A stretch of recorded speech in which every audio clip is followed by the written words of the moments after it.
Salam Bapak Ibu Saudara yang mengasihi Tuhan dan dikasihi Tuhan. Shalom. Masih dalam ibadah online, tetap kita fokus kepada Tuhan dan hadiratnya penuh atas saudara. Saya undang kita semua bangkit berdiri, kita mulai ibadah kita. Pertolongan kita adalah dalam nama Tuhan yang menciptakan langit dan bumi, yang memelihara kesetiaan sampai selama-lamanya, dan yang tidak pernah meninggalkan pekerjaan tangannya. Kasih karunia dan damai sejahtera dari Bapa dan Tuhan Yesus dalam persekutuan dengan Roh Kudus menyertai saudara sekalian. Amin. Silakan duduk kembali. Shalom Bapak Ibu, apa kabarnya? Saya yakin kita semua pasti dalam keadaan sehat. Amin. Amin. Oke. Pada pagi hari ini mari kita berikan pujian yang terbaik buat Tuhan kita. Tuhan yang tak pernah meninggalkan kita. Tuhan yang selalu ada di setiap musim hidup kita. Terima kasih Tuhan, terima kasih Yesus. Terima kasih Kamu mau datang kepadamu pada pagi hari ini Tuhan. Kami memuji Engkau Tuhan. Terima kasih. Engkau ada bersamaku di setiap musim hidupku. Tak pernah Kau biarkan Tuhan. Tak pernah Kau biarkan ku sendiri. Katakan kekuatan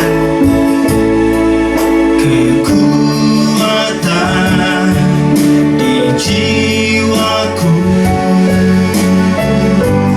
adalah bersamamu. Tak pernah ku ragukan kasih-Mu. Bersamamu, bersamamu Bapa, ku lewati semua. Perkenananmu yang teguhkan hatiku. Engkau yang bertindak, memberi pertolongan.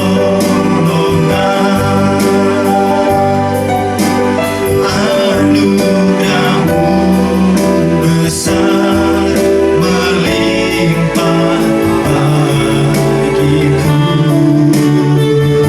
Terima kasih Tuhan, terima kasih Yesus. Engkau ada Tuhan. Engkau ada bersamaku di setiap musim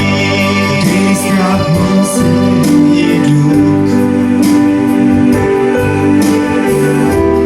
Tak pernah Kau biarkan ku sendiri.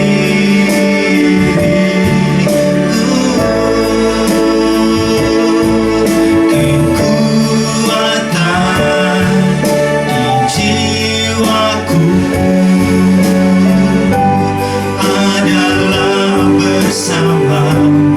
Tak pernah ku ragukan kasih-Mu Tuhan. Tak pernah ku ragukan kasih-Mu.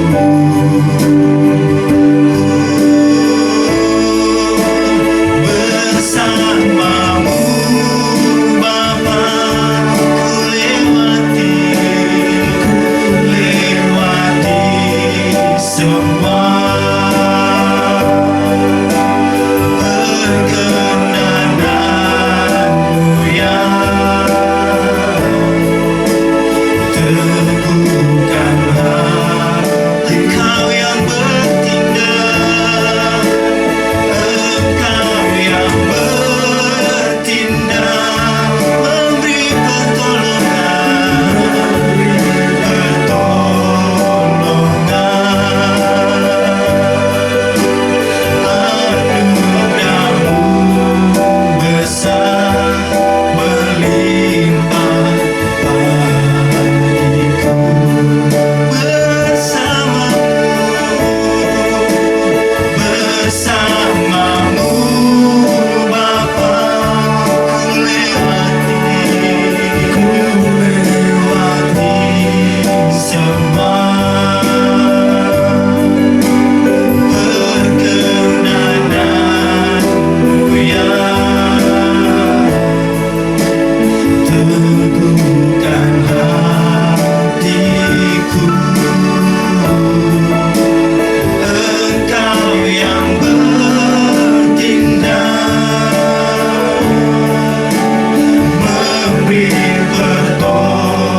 Bersamamu Bapa, ku lewati semua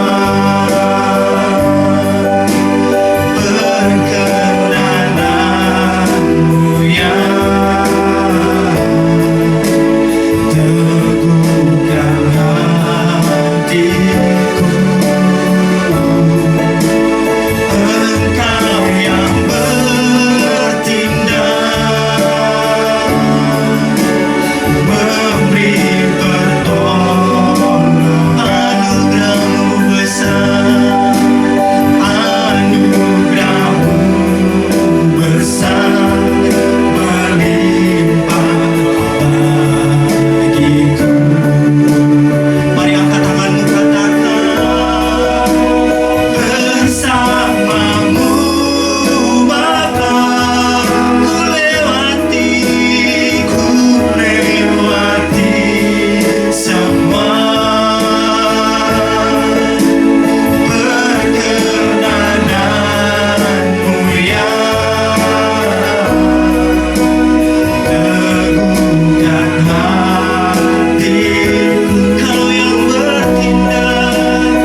Yesus Tuhan, Yesus Tuhan, Kau Rajaku. Yesus Tuhan, Yesus Tuhan, Kau Rajaku.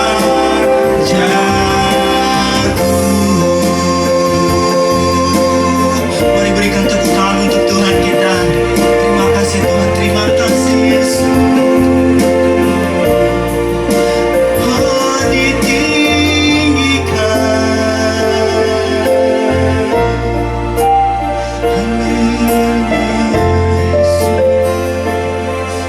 Saya persilakan kepada hambanya.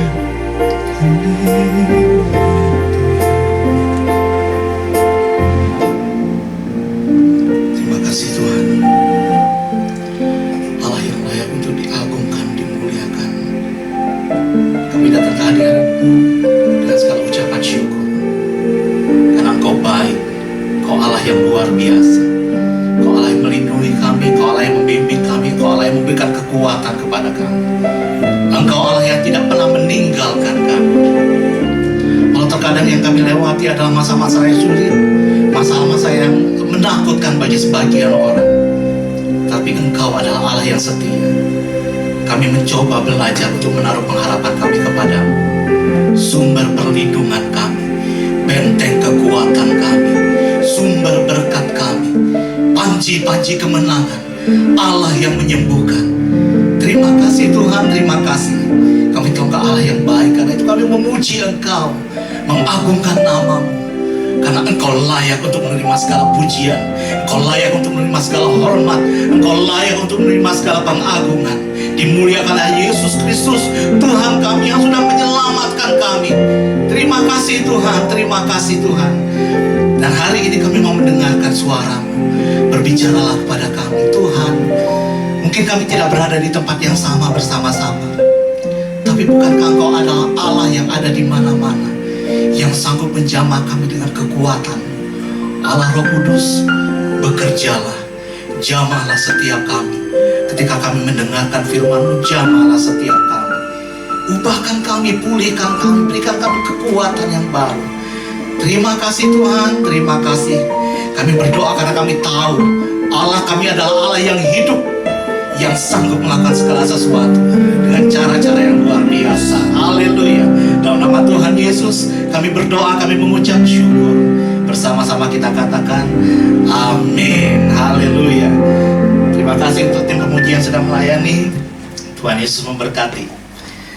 Selamat siang Bapak Ibu Saudara sekalian.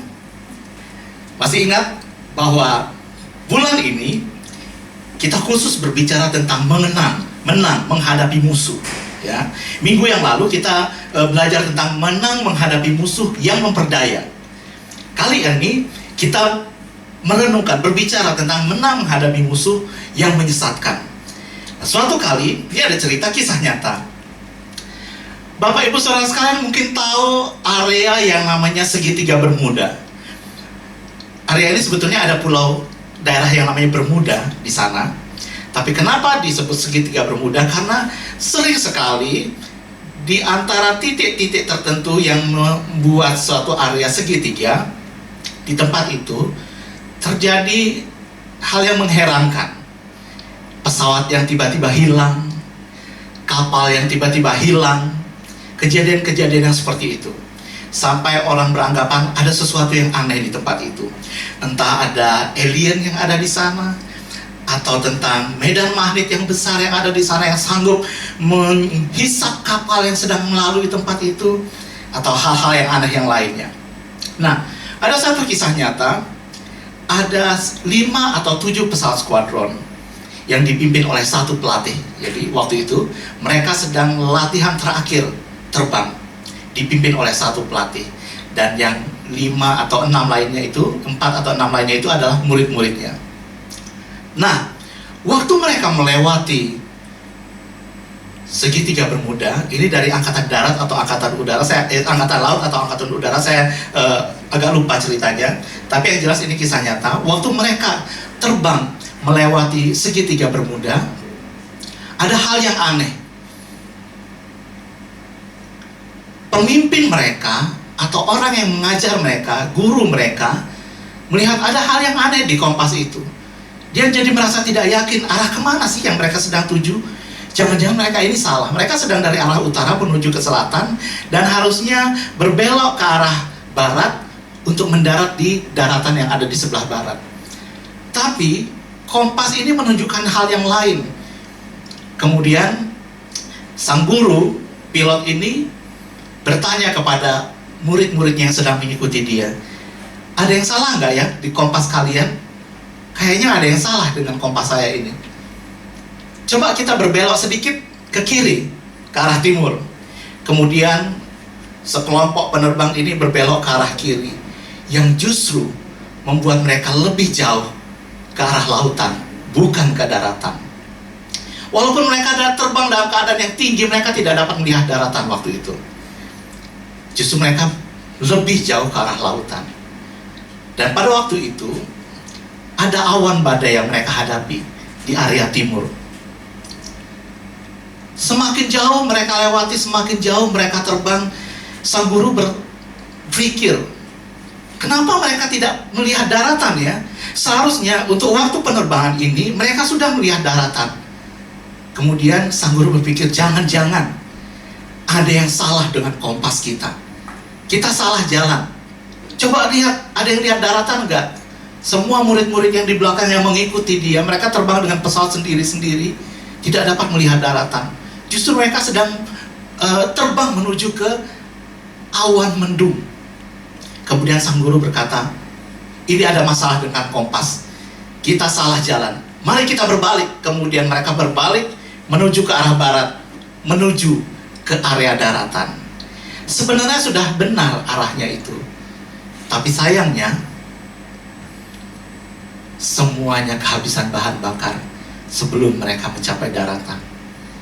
Akhirnya seluruh penerbang ini jatuh ke lautan dan hilang. Selama berpuluh-puluh tahun tidak dapat ditemukan mereka itu ada di mana. Sebagian mempercayai bahwa mereka diculik oleh alien. Sebagian mempercayai ini akibat medan magnet besar yang ada di segitiga bermuda. Tapi penyelidikan berikutnya menunjukkan bahwa sesungguhnya mereka jatuh di lautan dan tenggelam. Sempat ditemukan ada satu pesawat di dasar laut oleh penyelidikan yang baru-baru dilakukan. Dan dari ciri-ciri baling-balingnya, dari ciri-ciri mesinnya, dipercaya bahwa itu adalah pesawat yang jatuh pada waktu itu. Bapak Ibu Saudara sekalian, hal-hal yang terjadi di dunia ini bisa menyesatkan kita. Tuhan Yesus memperingati kita dengan sangat serius tentang hal-hal menyesatkan ini. Kita baca bersama-sama dari Matius 18 ayat 6 sampai 11. Demikian firman Tuhan. Tetapi barang siapa menyesatkan salah satu dari anak-anak kecil ini yang percaya kepadaku, lebih baik baginya jika sebuah batu kilangan diikatkan pada lehernya lalu ia ditenggelamkan ke dalam laut. Ini kata-kata yang sangat kasar. Coba kalau kita bahasakan dengan bahasa kita sekarang. Wah, lebih baik orang itu diikatin batu, ditenggelamkan, dicemplungkan ke laut sampai mati. Kira-kira kasar gak? Seperti itulah pernyataan Tuhan Yesus sebetulnya. Kemudian ayat 7. Celakalah dunia dengan segala penyesatannya. Memang penyesatan itu harus ada, tetapi celakalah orang yang mengadakannya. 8. Jika tanganmu atau kakimu menyesatkan engkau, penggalah dan buanglah itu. Tegas ini ya, penggalah dan buanglah itu. Karena lebih baik bagimu masuk ke dalam hidup dengan tangan, kudung, atau timpang daripada dengan utuh kedua tangan dan kedua kakimu dicampakkan ke dalam api kekal. Dan jika matamu menyesatkan engkau, cungkilah, buanglah itu. Karena lebih baik bagimu masuk ke dalam hidup dengan bermata satu daripada dicampakkan ke dalam api neraka dengan bermata dua. Ingatlah, jangan menganggap rendah seorang dari anak-anak kecil ini, Karena aku berkata kepadamu, ada malaikat mereka di surga yang selalu memandang wajah Bapakku yang di surga. Karena anak manusia datang untuk menyelamatkan yang hilang. Bapak Ibu Saudara sekalian, menyesatkan ini seringkali terlihat remeh. Mungkin sekarang kita tidak sadar bahwa kita sedang menyesatkan seseorang dengan hal yang lumrah mungkin. Misalnya seperti ini. Ada enggak ya Bapak Ibu Saudara sekalian yang waktu anaknya masih kecil, anaknya lari dengan agak ceroboh. Biasanya anak kecil lari itu kadang-kadang nggak lihat depan, lihatnya kanan kiri, sambil lari tanpa melihat keadaan situasi. Kemudian tersandung batu, jatuh, anaknya nangis. Kemudian sang bapak atau sang ibu datang, berusaha menenangkan anaknya dan bilang begini kepada batu, nakal memang ini ya, supaya anaknya tenang. Tapi hal-hal yang praktis seperti ini, yang sederhana seperti ini, bukankah justru mengajarkan kepada anak bahwa yang salah bukan dia, si batu itu yang salah? Atau tertabrak meja, si ibu berkata, nakal ini meja ya. Anak ini lama-lama akan berpikir, yang salah bukan saya, mejanya itu yang salah. Akhirnya si anak ini tidak pernah merasa bersalah, orang lainlah yang bersalah. Hal-hal yang praktis sedemikian bisa menyesatkan.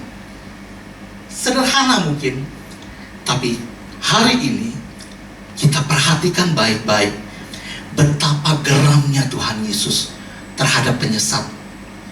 Betapa bencinya Tuhan Yesus terhadap orang-orang yang menyesatkan. Sampai Tuhan Yesus bilang, pantas kalau orang itu diikatkan batu di lehernya, ditenggelamkan ke laut. Kalau misalnya tangan mau menyesatkan, lebih baik dipotong saja. Itu tanda betapa tegasnya Tuhan Yesus, betapa geramnya Tuhan Yesus terhadap penyesat-penyesat. Mengapa sampai Tuhan Yesus geram dengan penyesat-penyesat seperti itu? Saya ingin mengingatkan kembali konsep yang pernah atau hal yang mungkin pernah saya sampaikan pada persekutuan-persekutuan kecil di gereja kita. Bapak Ibu Saudara sekalian, jika kita memanah pada satu tujuan, pada satu titik, dan kita panahkan anak panah itu dan anak panahnya itu tidak menancap pada titik yang dimaksud, tapi melenceng ke sebelah kanan atau ke sebelah kirinya, atau di bawahnya atau di atasnya. Dalam firman Tuhan, itulah gambaran dosa. Dosa adalah sesuatu yang tidak tepat pada tujuan yang ditetapkan, melenceng dari sasaran. Karena itu Tuhan Yesus begitu geramnya kepada penyesat. Kenapa? Karena orang yang menyesatkan atau sesuatu yang menyesatkan membuat kita melenceng dari sesuatu yang sebenarnya harus ke sana. Tapi karena tersesat, maka kita tidak terarah ke sana, malah mengarah ke tempat yang lain. Gambarannya, dosa sama dengan orang yang tidak tepat pada sasaran yang dimaksud, dia melenceng ke kanan atau ke kiri. Karena itu Tuhan Yesus sangat geram kepada orang-orang yang menyesatkan. Lalu siapa atau apa saja sih yang bisa menyesatkan? Banyak. Dunia ini, hal-hal yang terjadi di dunia ini bisa menyesatkan. Orang sampai tidak bisa berpikir bahwa seharusnya begini seperti yang sudah ditetapkan Allah. Misalnya saya kasih contoh. Ada nih, kita ketemu sama orang yang baik sekali orangnya. Orangnya suka membagikan apa yang dia punya kepada setiap orang. Suka menolong orang-orang yang mengalami kesusahan. Orang ini pokoknya jempol lah kebaikannya. Tapi orang ini tidak mempercayai bahwa Yesus adalah Tuhan dan Juru Selamat. Orang ini menganggap, Yesus hanya manusia biasa, itu hanya cerita yang ada di Alkitab. Tapi orang ini sangat baik. Lalu, misalnya, ketika orang ini meninggal, apa yang ada di dalam pikiran sebagian besar dari kita? Kita akan melihat orang ini sangat baik. Pantaslah kalau dia akan masuk surga. Tapi dalam cerita Alkitab tidak begitu. Manusia yang masuk surga bukan karena kebaikannya, tapi karena Yesus Kristus Tuhan yang sudah menyelamatkan dia. Dan jika dia percaya, dia diselamatkan. Nah, hal-hal yang seperti ini melencengkan pemikiran kita atau pola berpikir kita, orang-orang Kristen yang sudah ada di dalamnya, yang ada di dalam dunia ini secara umum. Hal-hal yang di dunia ini, banyak hal yang ada di dunia ini yang menyesatkan pemikiran orang-orang Kristen. Bukan itu saja, terkadang Tuhan Yesus sudah menggambarkan. Pertama, kalau kita perhatikan ayat 7, celakalah dunia dengan segala penyesatannya. Berarti di dunia ini memang sudah banyak penyesatan. Karena itu waspadalah. Tapi ayat 8, jika tanganmu atau kakimu menyesatkan engkau, artinya penyesatan itu juga ada terjadi di dalam diri kita sendiri. Diri kita menyesatkan diri kita sendiri. Bukan karena orang lain saja, tapi diri kita sendiri pun bisa menyesatkan kita. Suatu saat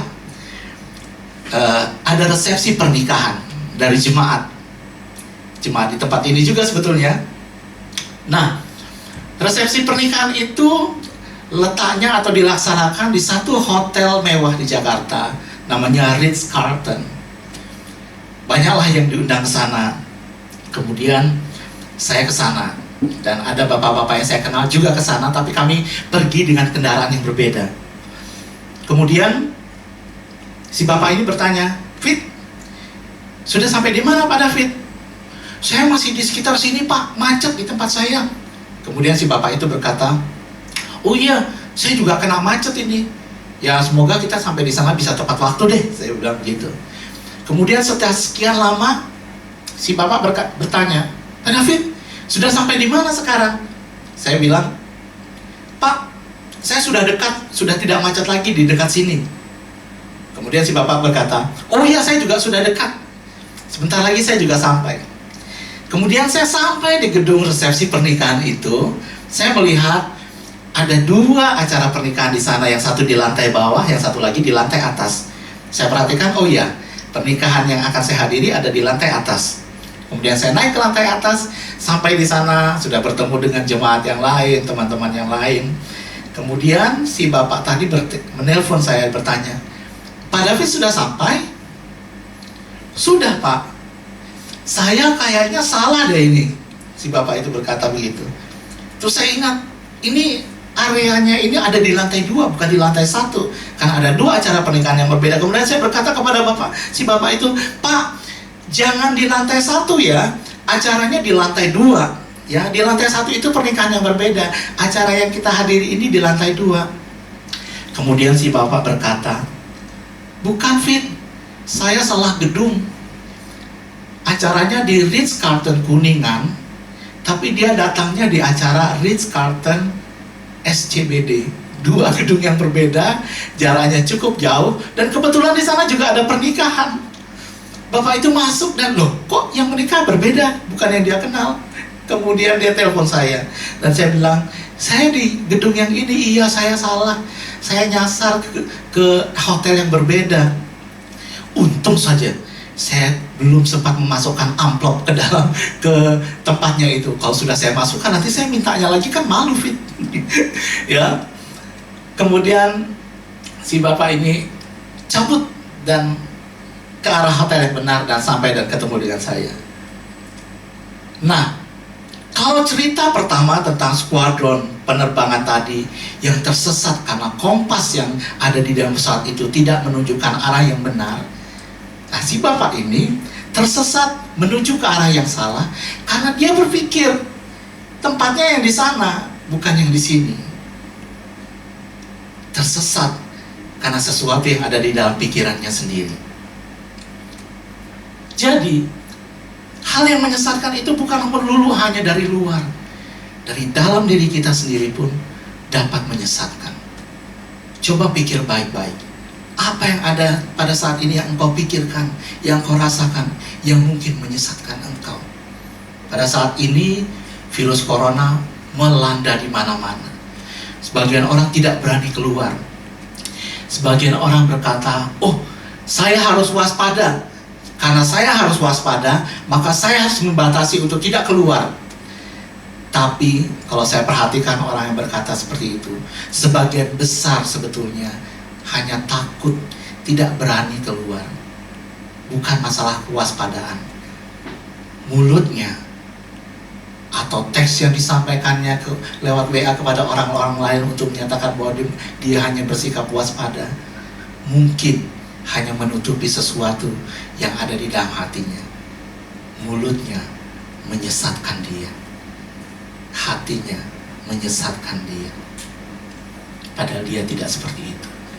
Ada hal-hal lain yang membuat orang menjadi tersesat, tidak tepat pada sasaran. Seharusnya dia melakukan A, tapi dia melakukan A plus atau A-, atau tidak A sama sekali, melakukannya malah B. Nah, inilah yang tidak disukai oleh Tuhan Yesus. Yang menyesatkan itu bisa dari dunia ini, bisa dari diri kita sendiri. Lalu, siapa yang disesatkan? Yang disesatkan adalah seperti Tuhan Yesus gambarkan, anak-anak kecil. Anak-anak kecil yang percaya kepada dia. Kita baca, perhatikan baik-baik ayat 6. Tetapi barang siapa menyesatkan salah satu dari anak-anak kecil ini, bukan sampai di situ saja, yang percaya kepadaku. Jadi yang disesatkan ini adalah orang-orang yang percaya. Dalam konteks ini Tuhan Yesus berbicara tentang hal yang menyesatkan orang-orang percaya.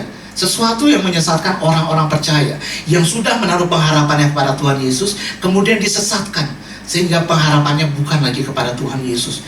Bapak Ibu Saudara sekalian, jika Bapak Ibu Saudara sekalian keluar dari rumah pada waktu-waktu ini, kemudian ketakutan seolah-olah dikejar oleh virus yang namanya virus corona, kemudian cepat-cepat balik ke rumah, selalu mengalami ketakutan yang seperti itu. Pertanyaannya adalah, apakah Bapak Ibu Saudara sekalian masih percaya bahwa Tuhan Yesus berkuasa dan sanggup memberikan perlindungan? Saya tidak berbicara tentang kita harus hidup dengan bebas, saya tidak memandang ada virus corona, tidak. Kita tetap harus bijaksana, kita tetap harus waspada. Tapi jika ketakutanmu sangat berlebihan, bertanyalah kepada dirimu sendiri, apakah engkau tetap menaruh pengharapan kepada Tuhan Yesus seperti sebelum ada virus corona itu? Yang disesatkan adalah orang-orang yang percaya, tapi kepercayaannya mungkin masih sederhana, masih dalam tingkat rendah, mungkin itu bisa kita katakan seperti itu. Kemudian yang disesatkan adalah anak-anak kecil, orang yang belum dewasa rohani, orang yang masih belum bertumbuh, masih perlu mengalami pertumbuhan, orang-orang yang polos, yang sangat mempercayai apa yang diceritakan kepada dia. Jika dia percaya kepada Yesus, dia akan sangat percaya kepada Tuhan Yesus. Tapi jika diceritakan hal yang lain, dia mungkin juga akan percaya hal-hal yang seperti itu. Bukankah dulu anak-anak kecil percaya bahwa ada Sinterklas yang badannya gendut, bajunya merah, memberikan hadiah kepada mereka? Bukankah anak-anak kecil dulu percaya bahwa jika giginya yang copot ditaruh di dalam kantong kecil, ditaruh di bawah bantal, suatu saat peri gigi akan mendatangi mereka dan menggantikan gigi mereka dengan duit misalnya? Anak-anak kecil mempercayai apa yang diceritakan kepada mereka. Mereka sangat percaya apa yang diceritakan kepada mereka. Begitu juga ketika mereka percaya kepada Tuhan Yesus, mereka akan sangat percaya kepada Tuhan Yesus.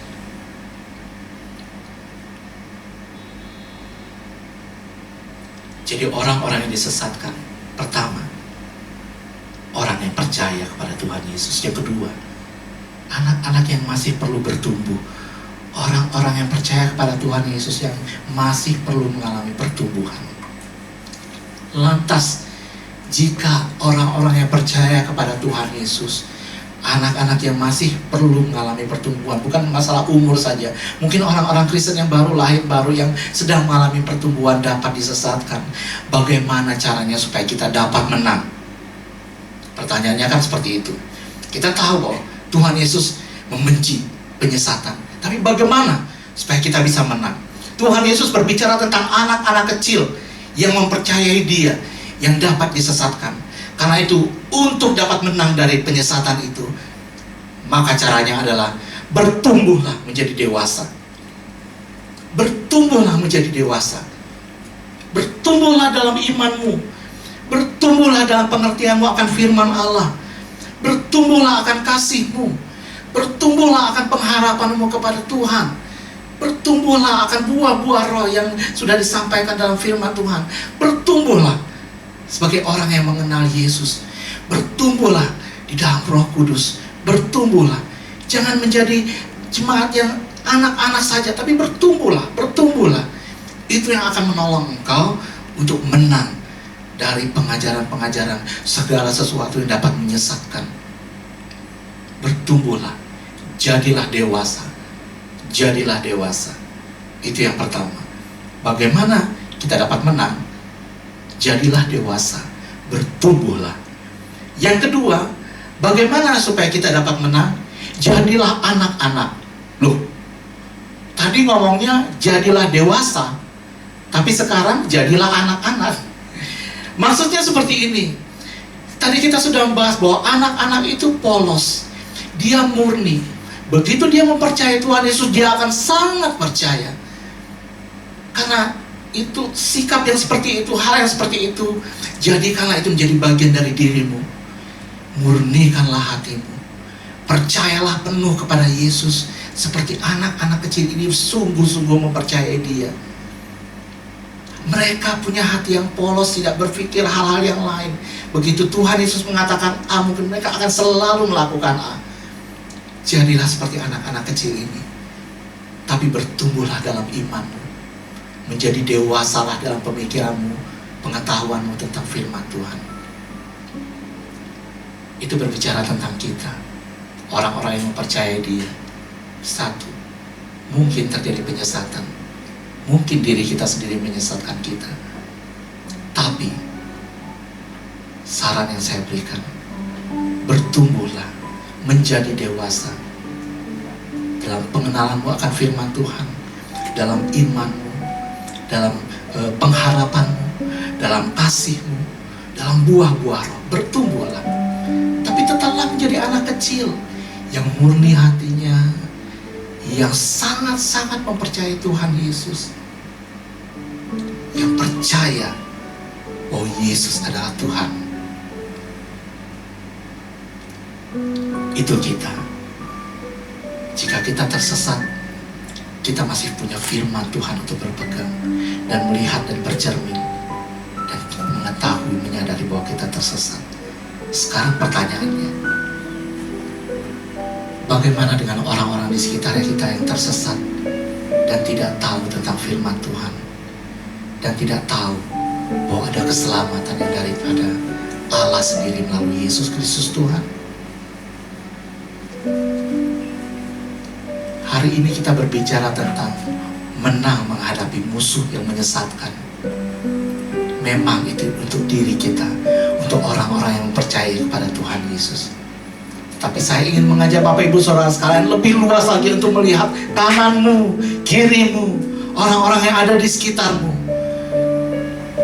yang hidupnya tidak tepat sasaran kepada Allah, tapi melenceng ke kanan dan ke kiri. Mereka tidak mengetahui bahwa mereka sedang berjalan di jalan yang Allah tetapkan atau tidak. Tugas kita adalah mengingatkan mereka, beritahukan kepada mereka bahwa mereka tersesat dan perlu jalan yang benar agar mereka mencapai tujuan. Tuhan Yesus memberkati. Kita berdoa bersama-sama. Tuhan, kami mengucap syukur kepadamu. Siang hari ini kami belajar bagaimana Tuhan begitu geram kepada hal-hal yang menyesatkan anak-anak yang percaya kepadamu. Tuhan, mungkin selama ini kami menyepelekan hal yang menyesatkan ini. Mungkin hal yang kami anggap biasa terjadi di dunia ini. Tapi tolonglah kami untuk waspada dan selalu melihat dengan lebih jeli hal-hal yang sungguhnya tidak berkenan di hatimu, yang sudah kami lakukan kepada orang-orang di sekitar kami, mungkin kepada diri kami sendiri, yang membuat kami berpikir tidak seharusnya seperti kami berpikir, yang membuat kami melenceng dari pemikiran yang harusnya tidak sesuai dengan firman Tuhan. Tuhan Yesus, jika kami melenceng dari jalan yang sudah Engkau tetapkan bagi kami, maka singkapkanlah Tuhan, tunjukkanlah kepada kami. Kami mau kembali supaya kami tidak tersesat. belajar, masih perlu banyak belajar dalam pergumulan-pergumulan mereka.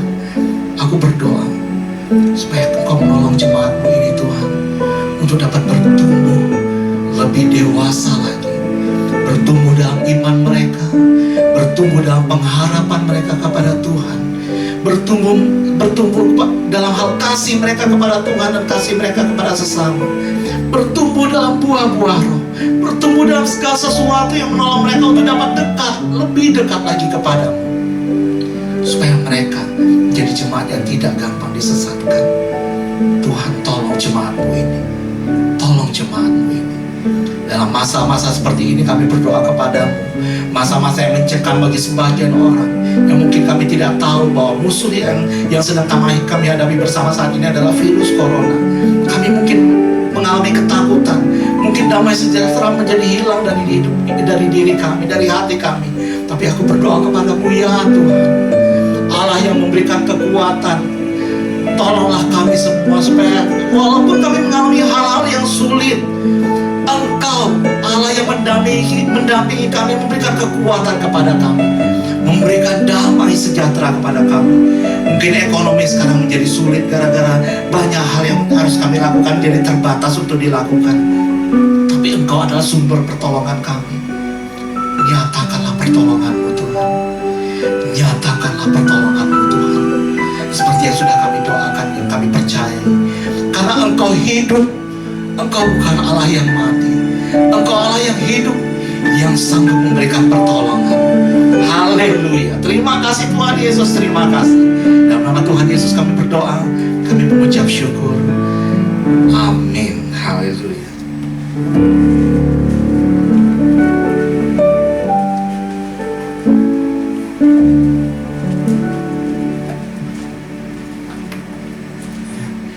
Terima kasih untuk Bapak Diaken David yang sudah menyampaikan firman Tuhan pada siang hari ini, yang sungguh memberkati kita semua. Amin. Biarlah Pak David terus dipakai Tuhan lebih luar biasa lagi dalam pelayanan. Oke, Bapak Ibu, kita ada beberapa pengumuman. Untuk minggu depan kita masih ibadah online seperti sekarang ini. Kemudian untuk persembahan, Bapak Ibu bisa memberikannya dengan cara transfer ke rekening BCA nomor 4133068689 atas nama GIA Kelapa Gading. Saya ulang lagi, BCA 4133068689 atas nama GIA Kelapa Gading. Oke, demikian pengumuman. Sekarang doa berkat oleh Bapak Gembala.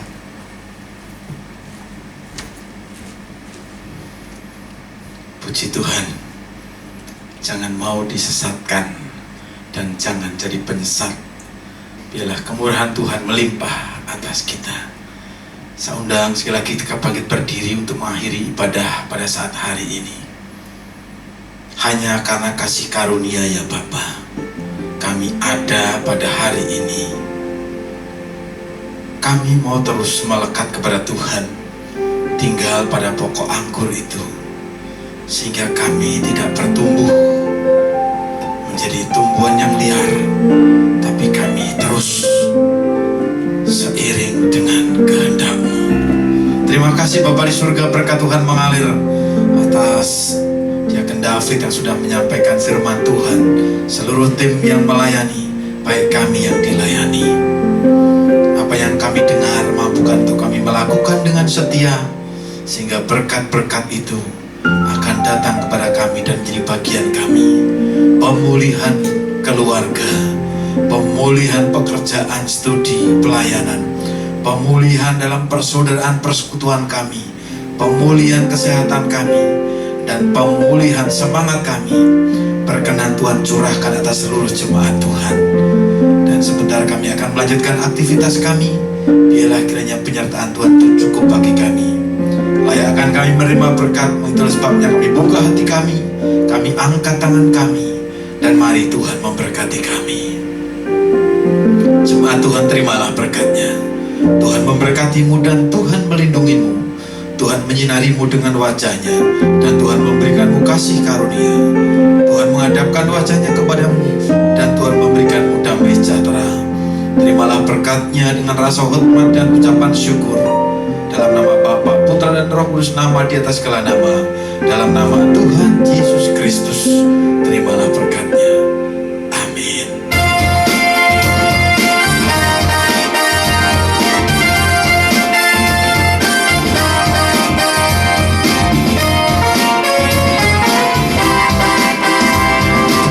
Karena ada kebangkitan yang besar, karena ada pemulihan hidup kami, karena ada kebangkitan yang besar, yang berseru kepada Yesus, yang berseru kepada Yesus dipulihkan.